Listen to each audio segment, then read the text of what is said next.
গল্প শোনাই। ঠিক 2 দিন আগের।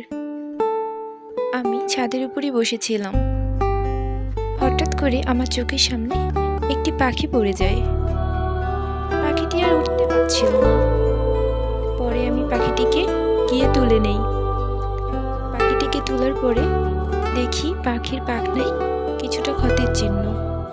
পাখিটি অনেক কষ্ট পাচ্ছিল। পরে পাখিটিকে তার ক্ষতের চিহ্নে আমি মেডিসিন লাগিয়ে দেই। তারপরে পাখিটিকে আমি সুন্দর করে খাবার একটু করে রেখে দেই। ভালো করে রেখেছিলাম। ও 2 দিন ভালো ছিল। সকালে ঘুম থেকে উঠে গিয়ে দেখি পাখিটি আর নেই।